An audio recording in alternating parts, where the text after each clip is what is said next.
A lâmina de mármore desliza suavemente entre as costelas, acompanhada de um sussurro úmido. O sangue se espalha sobre a pedra branca e imaculada do fórum, misturando-se com o orvalho matinal, enquanto o senador Marcus Flávius dá seu último suspiro em agonia. Acima, águias esculpidas observam com olhos impassíveis, eternas sentinelas de um império erguido sobre segredos tão obscuros que fariam até os deuses hesitarem.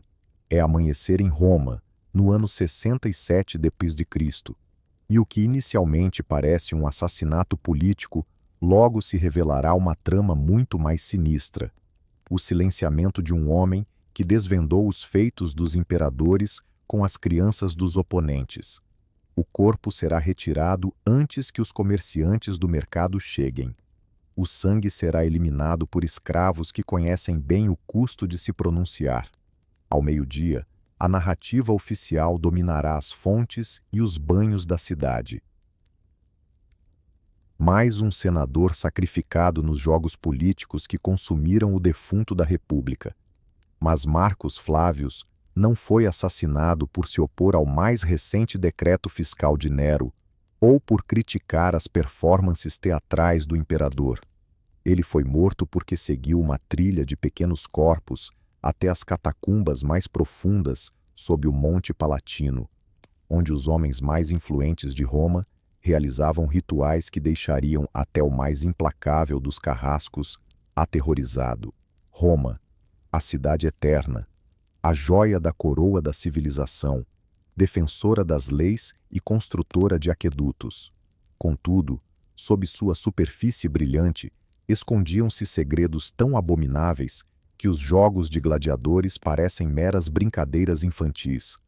Não eram apenas os excessos documentados de imperadores insanos ou as brutalidades conhecidas da arena. Eram as sombras que se escondiam nas sombras. Os horrores sussurrados que sobreviviam apenas em fragmentos de relatos de escravos moribundos e em referências codificadas em cartas destinadas ao fogo.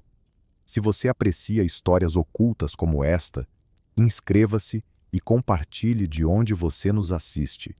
É fascinante ver esta comunidade se expandir por continentes e épocas, unida por uma busca pela verdade, não importa quão sombria ela possa ser. O Império Romano dos séculos I e II d.C. abrangia um território que se estendia das neblinas da Grã-Bretanha às areias do Egito, controlando mais de 50 milhões de vidas.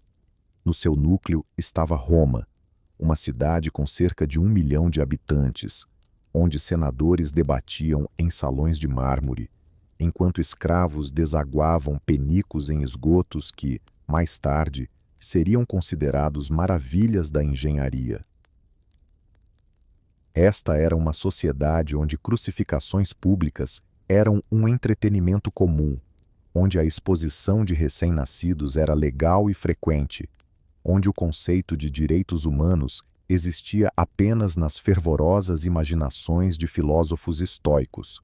Nesse ambiente de brutalidade aceita, determinadas práticas emergiram que chocavam até mesmo os romanos mais endurecidos. E em uma cultura que aplaudia enquanto prisioneiros eram devorados por feras, esse limite era notavelmente alto. Os segredos que estou prestes a revelar não eram anomalias ou eventos isolados.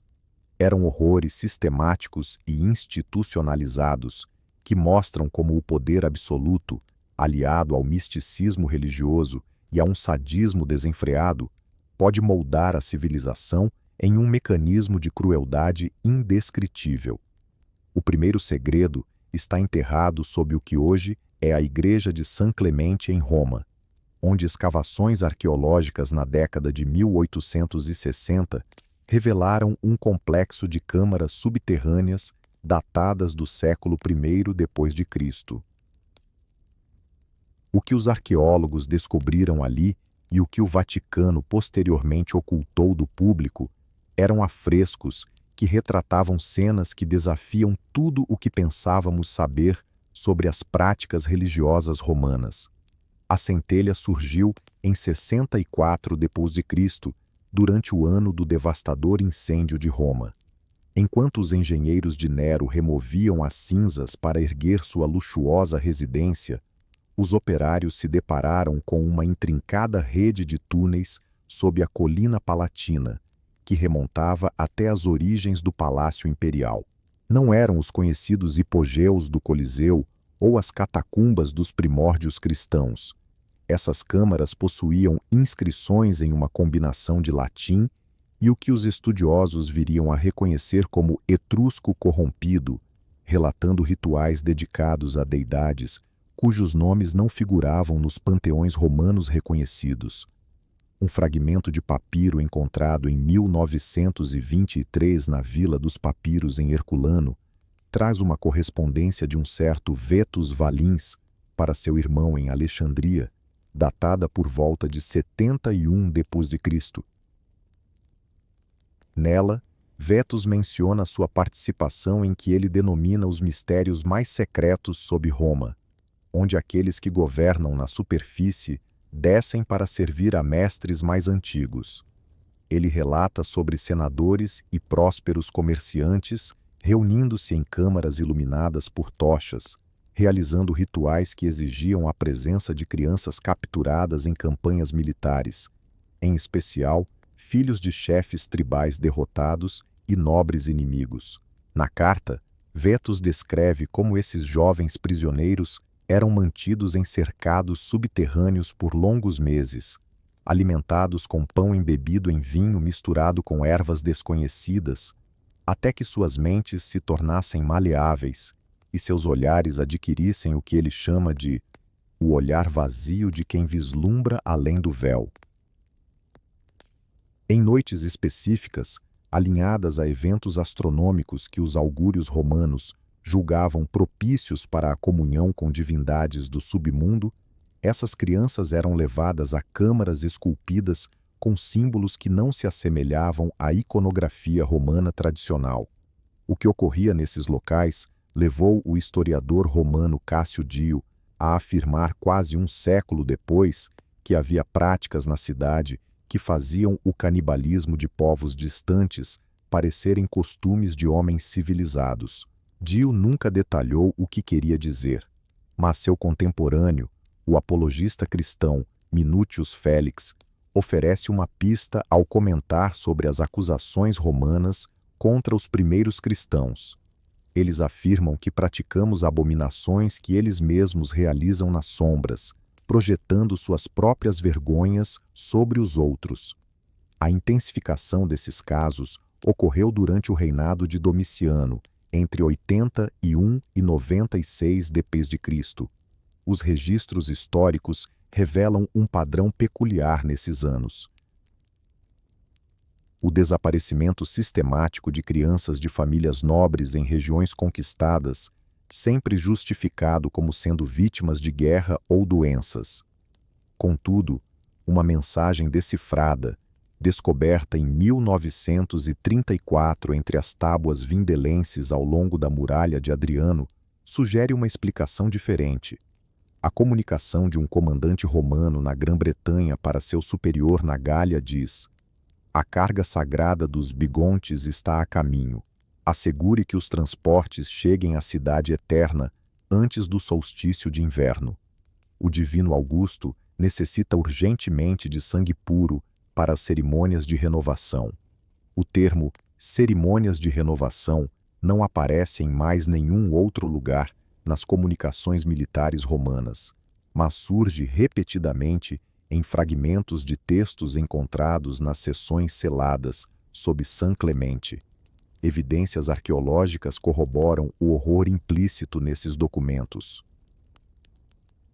Em 1978, reformas no Palazzo Massimo, em Roma, revelaram uma câmara contendo os restos de dezenas de crianças, todas apresentando sinais de cicatrização ritual que condizem com as práticas descritas na Carta de Vetus. A datação por carbono indicou que os falecimentos ocorreram entre 70 e 95 d.C. O Vaticano prontamente reclamou os restos mortais para um reenterramento, e o local foi concretado antes que uma investigação completa pudesse ser realizada. O segundo segredo revela o que os textos médicos romanos referem-se de maneira eufemística como diuréticos imperiais.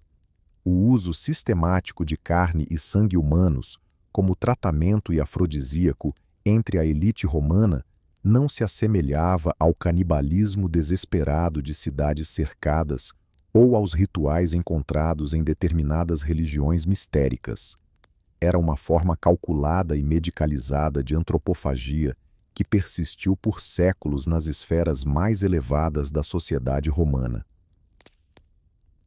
Essa prática tem suas raízes nas tradições médicas egípcias que Roma assimilou após conquistar Alexandria em 30 a.C. Médicos egípcios acreditavam há muito que certos órgãos humanos, quando preparados corretamente, podiam transferir as qualidades dos falecidos para os vivos. A adaptação romana dessas crenças gerou um mercado que chocaria até o mais cínico dos traficantes de escravos. Galeno, o médico pessoal de Marco Aurélio e a figura mais respeitada da medicina em sua época, menciona indiretamente em seus escritos as propriedades naturais de preparações feitas a partir da essência vital de inimigos conquistados, transformadas em formas que beneficiariam aqueles que absorveriam sua força. Ele descreve uma substância chamada elixir imperial, feita a partir dos corações de jovens guerreiros mortos nas arenas, moída com especiarias exóticas e consumida por imperadores antes de grandes campanhas. O canibalismo medicinal atingiu seu ápice durante o reinado de Cômodo, que governou de 177 a 192 d.C. Relatos contemporâneos falam da obsessão do imperador em devorar a carne de gladiadores que ele mesmo havia derrotado, acreditando que isso lhe conferiria suas habilidades em combate. No entanto, Cômodo ultrapassou o simples consumo de gladiadores. Registros secretos da Casa Imperial, preservados em fragmentos na Biblioteca Mariana Bizantina, mencionam entregas regulares ao palácio de espécimes terapêuticos, órgãos meticulosamente escolhidos de prisioneiros executados, preparados segundo receitas que combinavam tradições médicas romanas, egípcias e persas. Um inventário codificado de 188 d.C. Lista itens da seção mais restrita do Império. 12 frascos de essência de corações de nobres destacados preservados em vinho de Quios. 6 medidas de cérebro de chefes germânicos secas e em pó com canela de Salona. O fígado de uma princesa nubiana envelhecido em mel por 7 anos. Cada entrada não apenas descreve o órgão e sua origem, mas também as qualidades espirituais e físicas que se acreditava que ele transmitia.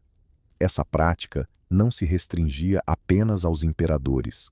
Escavações em Pompeia revelaram evidências de que romanos abastados frequentemente consumiam sangue humano como remédio para a epilepsia e osso humano triturado como cura para a impotência masculina. Restos carbonizados em uma instalação que parece ter sido um centro médico de alto padrão mostram provas claras de abate sistemático de corpos humanos para fins medicinais. As vítimas aparentam ter sido, em sua maioria, escravos e prisioneiros, cujas mortes foram disfarçadas na taxa normal de mortalidade da vida urbana romana. O que é ainda mais perturbador são os relatos do que os médicos romanos chamavam de consumo simpático, a crença de que ingerir órgãos específicos dos inimigos concederia ao consumidor o conhecimento e as habilidades de suas vítimas. Correspondências entre os governadores das províncias relataram a prática de executar estudiosos e sacerdotes capturados, para então consumir seus cérebros em elaboradas cerimônias que visavam absorver seu conhecimento. Após a conquista romana da Gália, houve uma caça sistemática a sacerdotes druidas, não apenas para erradicar a resistência política, mas também para aproveitar aquilo que os místicos romanos acreditavam ser a sabedoria acumulada deles.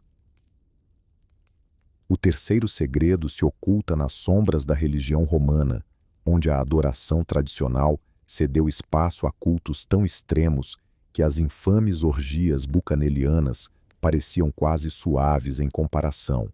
Esses cultos não eram os conhecidos mistérios de Mitras ou Ísis, mas sim movimentos subterrâneos que misturavam violência sexual, assassinatos ritualísticos e o que pode ser descrito como tortura psicológica sistemática.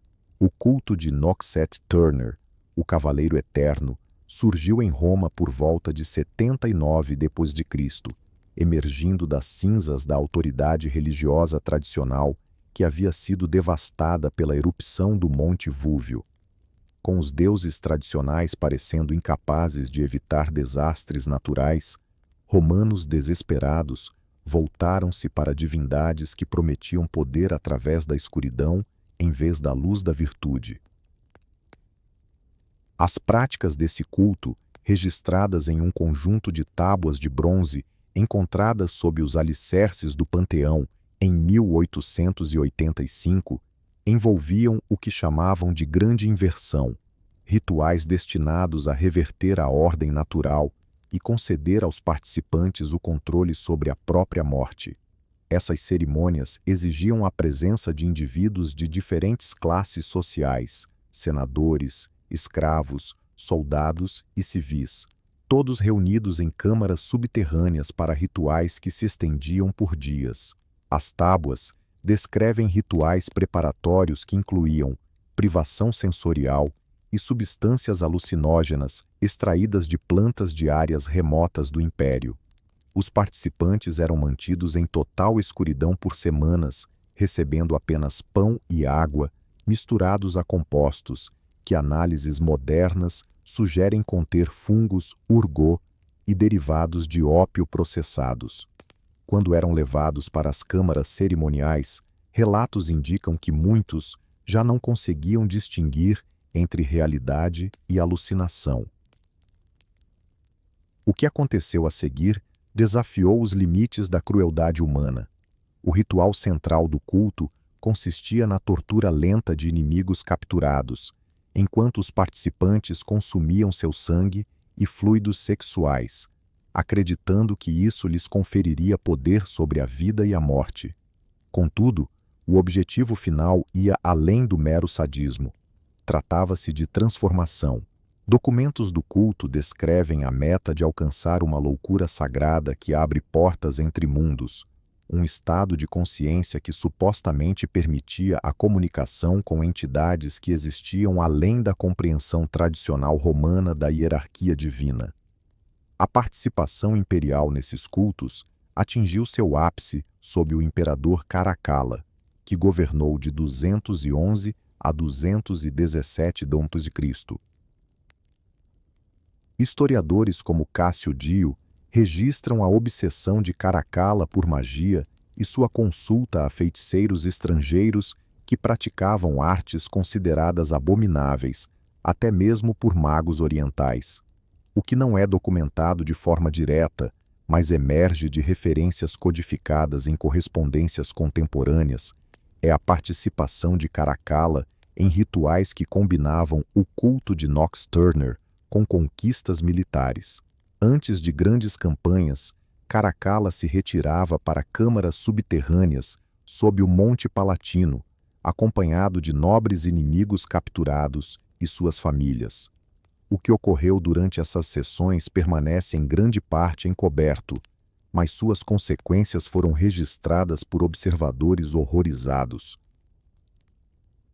Dígio relata sobre prisioneiros sendo retornados às suas celas, transformados de maneiras que faziam a morte parecer uma bênção, suas mentes devastadas por experiências que os reduziam a sussurrar orações repetitivas a entidades cujos nomes não podem ser pronunciados por humanos. As técnicas psicológicas criadas por esses cultos influenciaram mais tarde eremitas cristãos e místicos bizantinos. No entanto, em seu contexto romano original, tinham um objetivo puramente prático: moldar indivíduos tão psicologicamente destruídos que pudessem servir como intermediários entre o mundo dos vivos e o que quer que existisse além da morte. O culto acreditava que mentes quebradas de maneiras específicas poderiam perceber e se comunicar com forças invisíveis à consciência comum. Vestígios arqueológicos dessas práticas vieram à tona durante as reformas do Doera na década de 1930, quando trabalhadores descobriram câmaras com dispositivos de contenção de uma sofisticação sem precedentes. Não eram apenas correntes ou troncos, mas mecanismos complexos projetados para manter os indivíduos em posições determinadas, permitindo um controle meticuloso sobre sua percepção e condição física. O metal apresentava sinais de uso repetido ao longo de décadas, e a análise química dos resíduos encontrados nas superfícies revelou compostos compatíveis tanto com substâncias conservantes quanto com drogas psicoativas.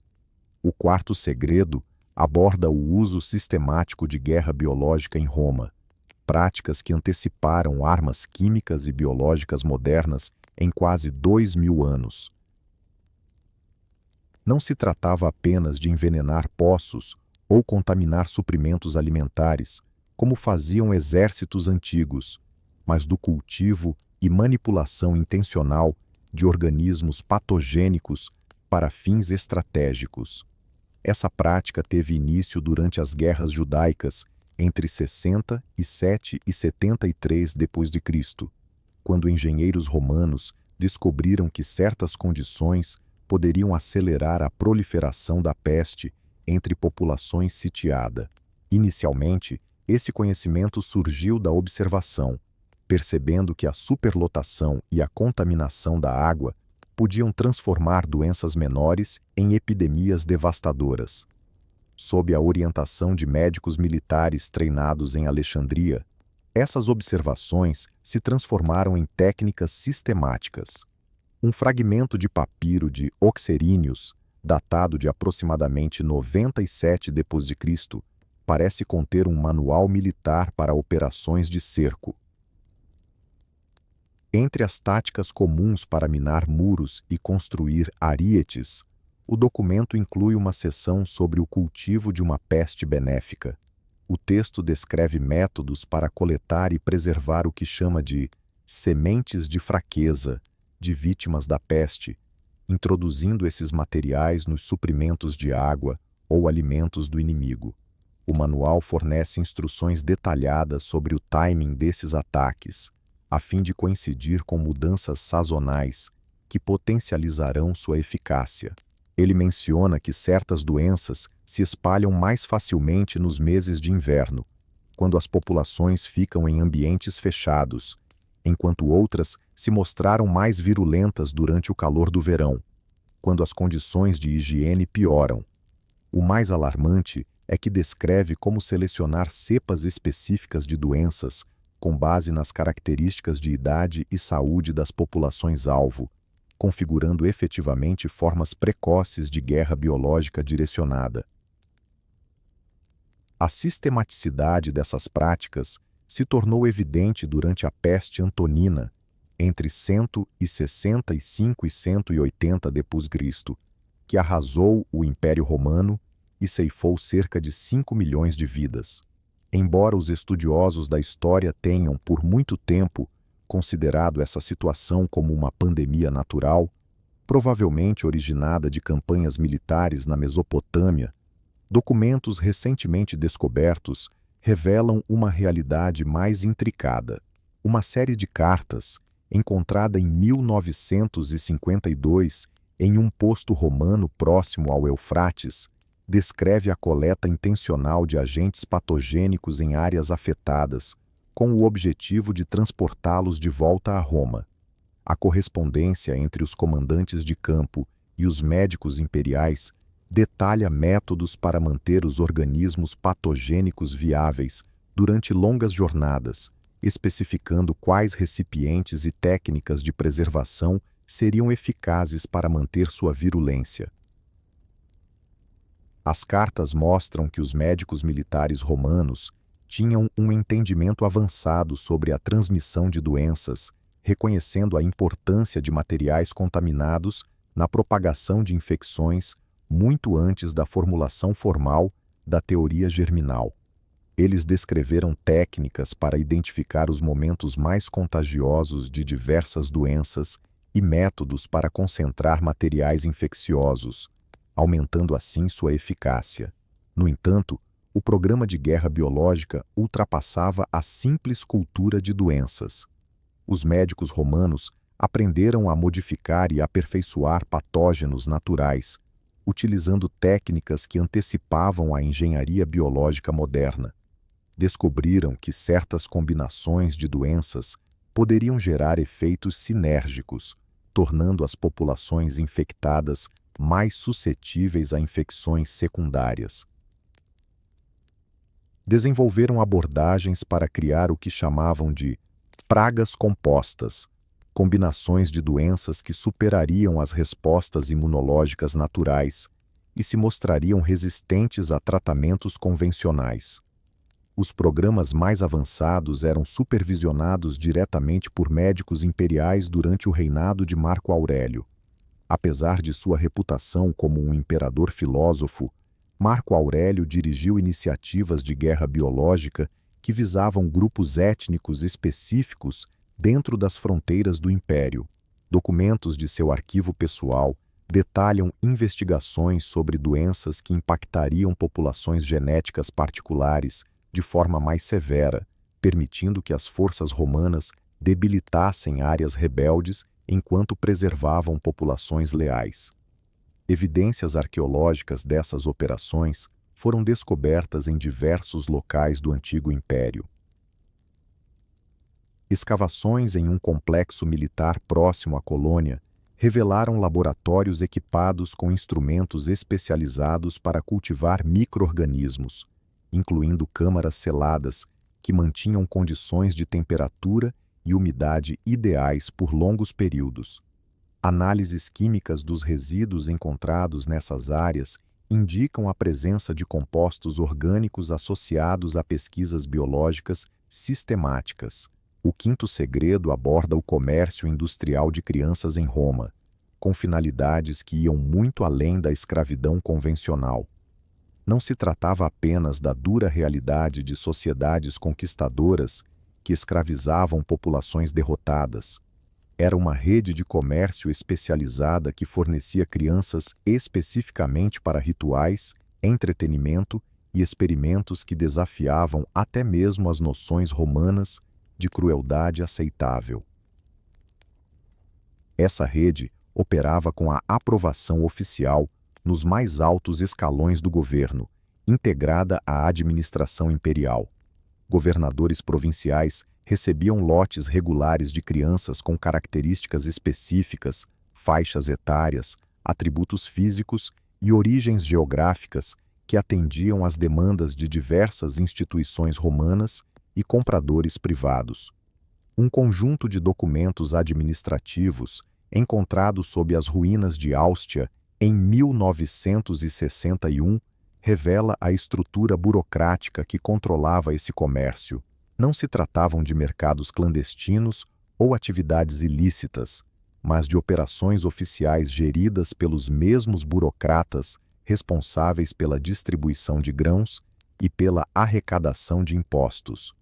Os arquivos contêm inventários minuciosos de crianças, organizadas por idade, gênero, condição física e origem geográfica, juntamente com manifestos de envio que documentam seus deslocamentos pelo império. O aspecto mais alarmante desses registros é a eficiência fria com que eram tratados. As crianças eram classificadas com uma terminologia que as desumanizava, tratando-as como gado ou materiais, ao invés de indivíduos. Os documentos referem-se a espécimens de alta qualidade e sujeitos de doação, adequados para experimentação prolongada, descrevendo-as em termos que enfatizam sua utilidade, em vez de reconhecer sua condição humana. A demanda por crianças surgia de várias esferas da sociedade romana. As escolas de gladiadores necessitavam de meninos jovens que pudessem ser treinados desde cedo para proporcionar um entretenimento que as lutas adultas não conseguiam igualar, incluindo não apenas combates, mas também performances teatrais que mesclavam violência e erotismo. Colecionadores particulares procuravam crianças de regiões específicas que se acreditava possuírem características físicas ou culturais que aumentavam seu valor como excentricidades. Contudo, os principais consumidores eram as religiões mistéricas e cultos privados que se espalhavam por todo o império. Essas organizações não precisavam de crianças como escravos ou para entretenimento, mas como elementos fundamentais em rituais religiosos que prometiam transformação espiritual através de transgressões extremas. Os cultos criaram elaboradas justificativas teológicas para práticas que incluíam abuso sistemático, tortura e assassinato de crianças, argumentando que seu sofrimento inocente poderia servir como um elo entre o mundo dos vivos e os reinos divinos. A sofisticação dessa rede de tráfico rivalizava com a de qualquer empreendimento comercial legítimo romano. Ela contava com embarcações especializadas para transportar grandes grupos de crianças por longas distâncias, garantindo sua saúde e evitando fugas. O pessoal médico avaliava as condições das potenciais compras e determinava sua adequação para diversos fins. Havia instalações de retenção em todo o império, onde as crianças eram armazenadas, preparadas ou modificadas conforme requisitos biológicos. Documentos do arquivo pessoal de Hrien mostram seu envolvimento direto na expansão da rede para atender a projetos de pesquisa imperial. Hadrian, lembrado na história como um construtor e administrador culto, autorizou pessoalmente a criação do que ele chamava de instalações de desenvolvimento, onde crianças de diferentes origens étnicas poderiam ser submetidas a condições controladas para estudar a adaptação psicológica e física humana. Essas instalações, situadas em áreas remotas do Império, eram supervisionadas por médicos e filósofos que viam seu trabalho como uma contribuição para a compreensão da natureza humana. As crianças eram submetidas a programas sistemáticos de privação, doutrinação e modificação física, enquanto os resultados eram cuidadosamente documentados. O objetivo não era apenas a crueldade, mas sim a geração de um conhecimento profundo sobre as limitações humanas e as técnicas que poderiam superar ou explorar essas limitações. As crianças que escaparam desses programas foram moldadas em recursos que desempenhavam diversas funções para o Império. Algumas se tornaram servos altamente especializados, treinadas desde a tenra idade para reconhecer e atender aos caprichos de oficiais ou nobres específicos. Outras foram preparadas para atuar em cerimônias religiosas, onde suas respostas condicionadas e alterações psicológicas as tornavam participantes ideais em rituais complexos. Os indivíduos mais bem-sucedidos foram aqueles que, após serem completamente desmantelados e recriados, conseguiram funcionar como extensões vivas da vontade de seus proprietários. Evidências arqueológicas desses centros foram descobertas em várias partes da Europa e do norte da África. Escavações em um complexo próximo a Tri revelaram celas projetadas para abrigar centenas de crianças, equipadas com instalações para exames médicos, condicionamento psicológico e modificações físicas. Os restos encontrados nesses locais indicam sinais de desnutrição sistemática, lesões intencionais e intervenções médicas que parecem ter sido planejadas para alterar o desenvolvimento humano padrão. O sexto e talvez mais alarmante segredo diz respeito ao avanço de Roma em técnicas para prolongar o sofrimento humano, fundamentando-se em um conhecimento profundo da fisiologia e da psicologia. Isso não se limitava a um sadismo ou crueldade casual que caracterizava grande parte da vida antiga, mas sim a uma investigação metódica sobre os mecanismos da dor e do medo, antecipando a tortura psicológica moderna em quase 2 milênios. O programa teve início durante as guerras judaicas, quando os comandantes romanos perceberam que os métodos tradicionais de tortura frequentemente falhavam em obter informações de prisioneiros religiosos cuja fé lhes permitia suportar a dor convencional. Médicos imperiais, sob a direção de Vespasiano e posteriormente Tito, começaram a desenvolver técnicas de interrogatório aprimoradas que poderiam vencer a resistência psicológica por meio da manipulação precisa de estados físicos e mentais. Um tratado médico, preservado na biblioteca de Pérgamo e escrito pelo médico Gastínius Maximus por volta de 88 d.C., detalha experimentos metódicos que ele se refere como a extensão da consciência além dos limites naturais. O texto descreve métodos para manter os indivíduos em estados de dor intensa por longos períodos, evitando a morte ou a inconsciência permanente. Essas técnicas exigiam um conhecimento aprofundado da anatomia humana, da circulação e do funcionamento do sistema nervoso, que não seriam igualados na medicina europeia por mais 1000 anos. O tratado especifica técnicas para controlar o fluxo sanguíneo, evitando a perda fatal de sangue enquanto proporciona uma sensação máxima de dor. Ele também aborda métodos de manipulação de temperatura, umidade e irritantes químicos para criar experiências de dor em camadas que sobrecarregariam as defesas psicológicas normais. O mais chocante é que o texto discute técnicas psicológicas destinadas a desmantelar a identidade e a percepção de realidade dos indivíduos, criando estados de consciência em que as vítimas não conseguem mais distinguir entre pensamentos internos e experiências externas. Esses métodos não foram desenvolvidos apenas para fins militares. Os médicos romanos descobriram que indivíduos mantidos em estados extremos por longos períodos às vezes demonstravam habilidades que humanos normais não possuíam.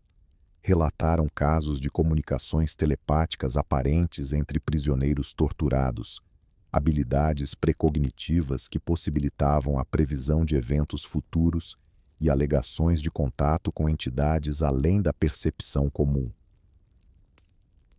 A corte imperial se viu intrigada por esses fenômenos, enxergando-os como potenciais instrumentos para governança e estratégia militar. Durante o reinado de Domitian, o projeto de pesquisa sobre tortura se ampliou, incorporando estudos metódicos sobre técnicas de modificação da consciência. Médicos colaboraram com filósofos e místicos para criar métodos que induzissem estados psicológicos capazes de conferir habilidades sobre-humanas. Uma carta cifrada de Domitian ao governador da Síria, descoberta em 1925 entre os papiros do Jurado Europo, revela seu desejo de desenvolver oráculos de dor que atuariam como conselheiros imperiais. Nela, são expostos planos para a criação de instalações onde indivíduos selecionados seriam mantidos em estados controlados de extremo sofrimento, com a consciência alterada, oferecendo percepções que poderiam direcionar a política imperial. O projeto alcançou seu ápice sob Hadrian, cuja curiosidade pessoal sobre os limites entre vida e morte resultou na fundação de centros de pesquisa por todo o império. Essas instituições, disfarçadas de escolas médicas ou filosóficas, reuniram os melhores médicos e acadêmicos para levar a consciência humana ao seu máximo potencial. Os pesquisadores elaboraram o que chamaram de protocolos de extremidade graduada, procedimentos sistemáticos que aumentavam progressivamente a pressão física e psicológica enquanto monitoravam os estados mentais dos participantes. Eles descobriram limiares específicos onde a consciência comum se transformava em estados alterados revelando capacidades extraordinárias. As condições físicas e mentais que geravam os resultados mais consistentes foram meticulosamente documentadas, resultando em manuais detalhados para replicar experimentos bem-sucedidos. Os indivíduos mais eficazes tornaram-se residentes permanentes dessas instituições, mantidos em estados que flutuavam entre a vida e a morte. Relatos contemporâneos descreviam seres que, após suas experiências, já não se assemelhavam a humanos comuns. Sua consciência parecia existir parcialmente fora de seus corpos, permitindo-lhes perceber eventos a grandes distâncias e se comunicar de formas que desafiavam a compreensão dos observadores. Esses oráculos humanos cumpriam diversas funções na administração imperial. Alguns forneciam informações militares coletadas de maneiras que a espionagem tradicional não conseguia igualar. Outros ofereciam percepções sobre os estados psicológicos das populações em todo o império, auxiliando os governantes a prever e evitar rebeliões.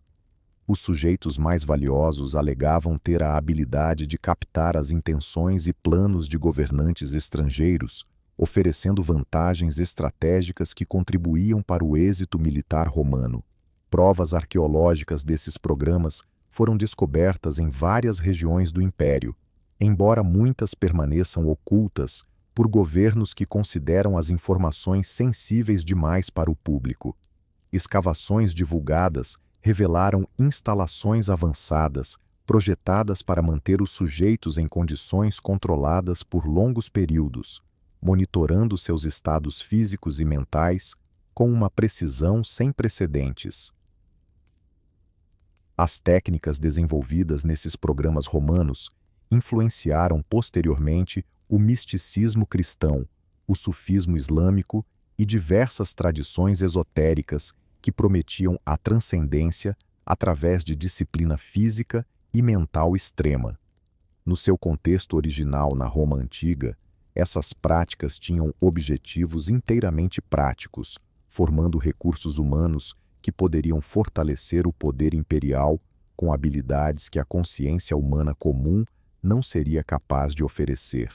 Um achado crucial que reúne todos esses mistérios foi feito em 1969, durante as reformas na Biblioteca do Vaticano. Uma cópia completa do que os estudiosos hoje chamam de Código Palatino, um guia minucioso para administradores imperiais que descreve a totalidade dos programas secretos de Roma. Este código, datado de cerca de 127 depois de Cristo. Durante o governo de Adriano, foi provavelmente criado como um manual de instrução para altos funcionários que precisavam compreender todo o mecanismo do controle imperial. Nele, fica claro que os diversos programas não eram iniciativas isoladas, mas sim partes de um sistema coeso projetado para maximizar o poder romano por meio de métodos além das capacidades humanas normais. O documento menciona redes de tráfico infantil, apresentando-as como fontes para pesquisas de guerra biológica. Explica ainda de que maneira a pesquisa em tortura se interligava a experimentos religiosos. Revela como o canibalismo médico se associava a estratégias militares, contribuindo para a formação de guerreiros e conselheiros aprimorados.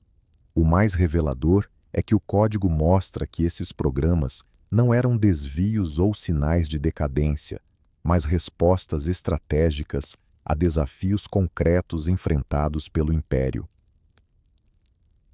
À medida que os domínios romanos se expandiam além da capacidade da força militar tradicional de controlar, os administradores imperiais criaram métodos alternativos para garantir sua dominação. Os programas secretos simbolizavam a tentativa de Roma de superar as limitações humanas comuns, explorando sistematicamente o sofrimento e a consciência. O código contém análises detalhadas de custo-benefício que consideram vidas humanas como recursos a serem otimizados para a máxima vantagem do Império, Ele discute as compensações entre diferentes programas, avaliando quais técnicas ofereciam o melhor retorno sobre o investimento em termos de capacidade militar, eficiência administrativa e controle populacional. Os cálculos são feitos com uma precisão fria, semelhante àquela usada pelos engenheiros romanos para projetar aquedutos ou fortificações. O aspecto mais perturbador é o tom clínico do código ao descrever procedimentos que chocariam leitores contemporâneos. Os autores consideram a tortura sistemática, o tráfico infantil, a guerra biológica e o canibalismo como desafios administrativos comuns que requerem soluções técnicas. Não há sinal de conflito moral ou questionamentos filosóficos, apenas uma discussão objetiva sobre métodos para alcançar resultados desejados, independentemente do custo humano. As repercussões imediatas da descoberta do código levaram à sua classificação em níveis máximos de segurança do Vaticano. Os estudiosos que tiveram acesso inicial foram forçados a assinar acordos que os impediam de discutir seu conteúdo, e as cópias foram limitadas a menos de 12 pessoas no mundo todo. A posição oficial tornou-se a de que o documento era uma falsificação ou uma peça de ficção, em vez de um manual administrativo autêntico. No entanto, descobertas arqueológicas posteriores confirmaram repetidamente os detalhes do código, sugerindo sua autenticidade, apesar das negações oficiais. O documento oferece explicações para evidências físicas que antes pareciam inexplicáveis, conectando achados arqueológicos dispersos em uma visão abrangente de programas sistemáticos que funcionaram por séculos em todo o Império. A narrativa oficial sobre a história de Roma destaca suas conquistas bélicas, suas impressionantes obras arquitetônicas e suas inovações legais, que foram fundamentais para o progresso da civilização ocidental. Nesse relato, os excessos romanos são vistos como exceções, atribuídos a imperadores cuja loucura resultou em comportamentos temporariamente aberrantes, distantes da norma civilizada. No entanto, os programas sistemáticos descritos no Código Palatino desafiam essa visão simplista, revelando que as grandes realizações romanas se apoiaram em alicerces de crueldade organizada, superando qualquer coisa documentada até hoje. Os acadêmicos contemporâneos se deparam com um dilema ao confrontar as provas desses programas. Admitir sua existência implica uma revisão profunda da civilização romana e de suas contribuições para a evolução humana. Isso significa reconhecer que sociedades podem alcançar notável sofisticação técnica e cultural, enquanto, ao mesmo tempo, perpetuam atrocidades que desafiam noções fundamentais sobre a natureza humana e o avanço moral. As evidências apontam firmemente para a conclusão de que os programas obscuros de Roma não eram meras anomalias, mas sim elementos essenciais de seu êxito imperial. As redes de tráfico proporcionaram recursos para pesquisas que trouxeram vantagens tecnológicas e estratégicas. Os métodos de tortura criaram capacidades de inteligência que superaram em muito as abordagens tradicionais. A pesquisa em guerra biológica resultou em vitórias militares que ampliaram o território e a influência romana. Contudo, questões relevantes permanecem sem resposta. Sítios arqueológicos são frequentemente selados antes de uma investigação minuciosa. Documentos oficiais continuam classificados e evidências materiais desaparecem em coleções privadas ou arquivos governamentais.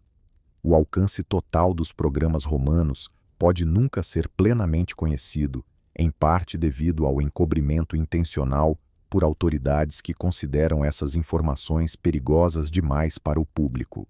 Restam apenas fragmentos, cartas codificadas, achados arqueológicos dispersos e relatos de fontes cuja credibilidade é questionável. A imagem que emergem é impactante, porém incompleta, sugerindo horrores que superaram os limites da história documentada, enquanto deixaram de lado detalhes cruciais ainda não confirmados. Talvez a possibilidade mais inquietante seja que esses fragmentos representem apenas uma pequena fração de programas, cujo verdadeiro alcance permanece escondido em arquivos que podem nunca ser acessados pelo público. O sol da manhã brilha mais intensamente sobre o fórum onde o senador Marcos Flávios encontrou sua morte.